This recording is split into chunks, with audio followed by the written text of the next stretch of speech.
르노가 태풍의 눈 대신 로장주 로고를 도입했습니다. 그리고 XM3에서 아르카나로 모델명도 변경을 했고요. 이에 대한 디자이너의 생각, 그리고 미래의 르노는 어떻게 변할지 한번 인터뷰를 가져보겠습니다.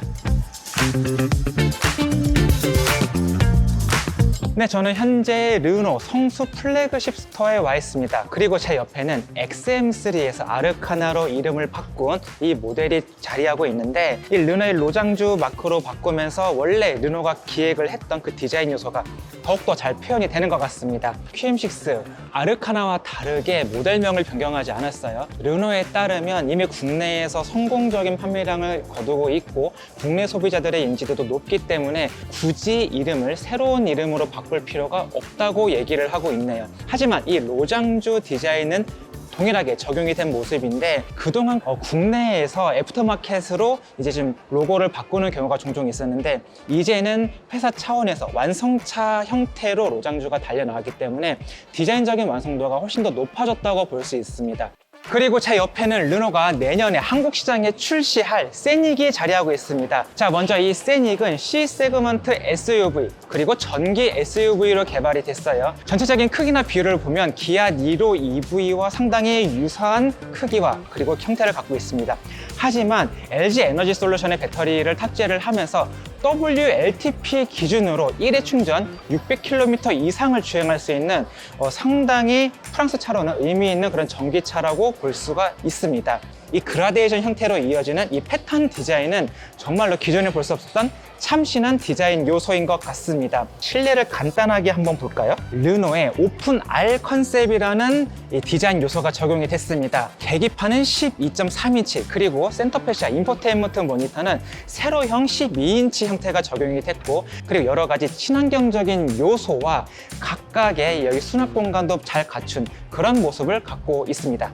자, 세닉은 C 세그먼트 SUV, 우리나라에서는 준중 SUV로 분류가 됩니다. 때문에 트렁크 화물 적재 공간은 어느 정도 제한적일 수밖에 없을 텐데, 그럼에도 불구하고 세닉은 꽤나 큰 용량을 갖고 있습니다. 그 이유는 바로 이 깊이감에 있는데요. 덕분에 이 트렁크 용량만 500리터 이상의, 국내로 치면은 준대형급 이상 세단과 비교를 해도 아쉽지 않을 정도의 공간을 갖고 있을 뿐만 아니라 4대 2대 4 비율로 리어 시트도 폴딩을 할 수 있기 때문에 공간 활용성을 더 극적으로 만들었다고 볼 수 있습니다. 자, 그렇다면 이 세닉을 디자인한 디자이너, 질 비달 디자이너의 생각은 어떤지 지금부터 인터뷰를 시작해 보도록 하겠습니다.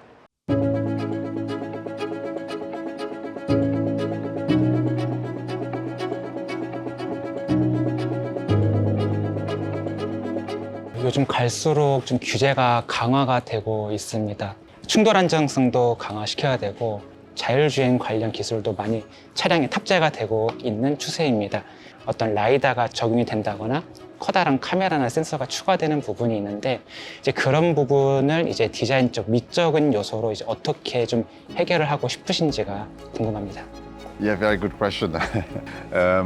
Yeah, sometimes I envy the designers of the 70s when they had no constraints at all and they could do whatever they wanted. But yes, it's a very good point. Aerodynamics is a must. When it's passive safety, it's, of course, it doesn't cost. It's still a constraint for designers to create the right shapes and volumes around all those constraints. And then all the features that have a cost, the features that are a physical piece, is even a greater challenge. But that's the job, basically. That's being a designer, having to deliver the best possible work as a piece of design within those constraints. It could be like some Chinese cars you see in the corners, you know, some like extra shapes sticking out because there's lidars on the roof. But why not? It could be a new thing. And so ultimately, I don't have an answer for 2030 and beyond, you know, how it will look like. I don't even know yet at this point. So we are starting to look at staging technology in terms of design. What if this and this and this actually happens? What if we have to integrate this and this? How do we make it a really cool design asset instead of a weird constraint that's strange, you know. So it's a very good question. It's really we are at a corner of car evolution somehow with all those crazy technologies that will change. You know, already you can see some cars with those features, but after 2030 will be, I think, a very strong shift to different designs. I think it's ultimately it's a mix of a little bit of everything. So a lot of people enter the discovery of a new car with the front-end design very often.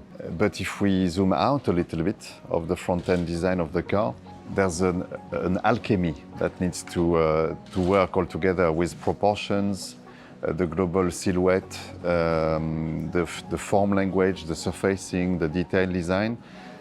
If all the ingredients are ambitious, coherent, it should feel natural in the end. Ideally, a very efficient design in terms of first impact, first discovery, doesn't need explanation, ideally, you know, when it's well done. I think we live in a world now where people are expecting new things and strong evolutions very quickly. I think 20 years ago, you had to install a brand by almost doing the same design to different sizes, you know, to install quality, to install a recognizable brand. But now the world has shifted to a much faster pace of our desire for novelty. So what we did in my previous company, but we thought, okay, it's time to accelerate the pace of evolution of design. Now at Renault, the time passes, of course, and now it's even faster, it's even quicker.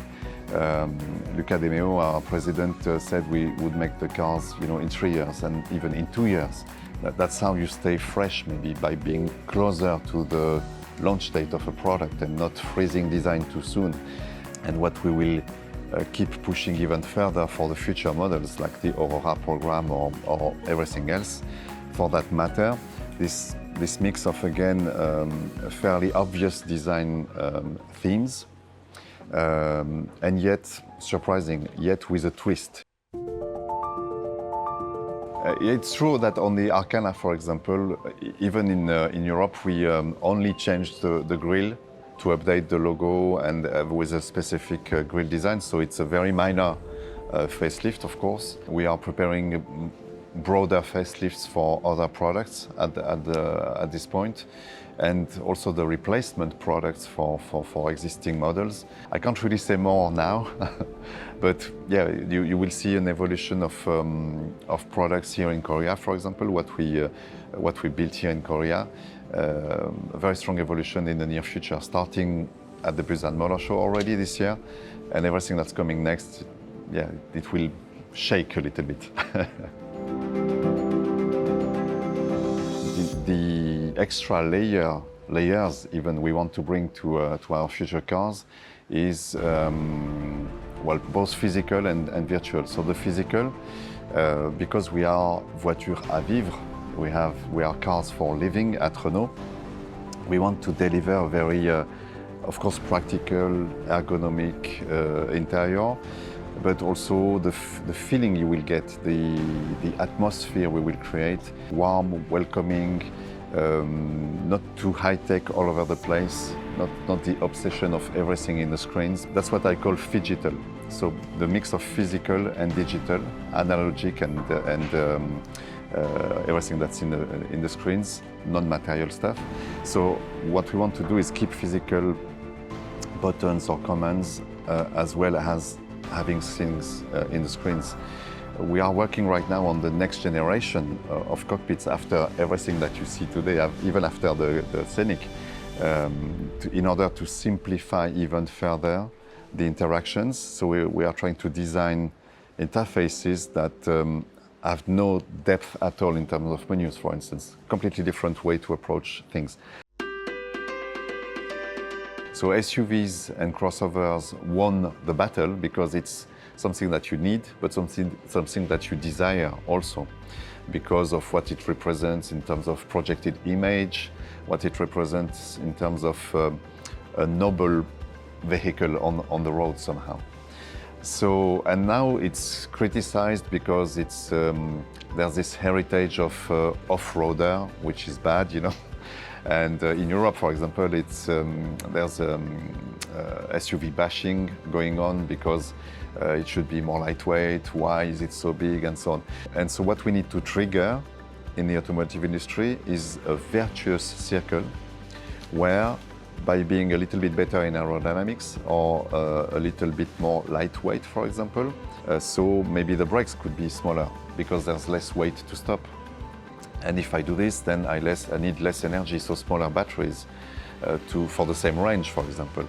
So that's what we're trying to do. And this will lead mechanically to maybe lower silhouettes and very good silhouettes in aerodynamics.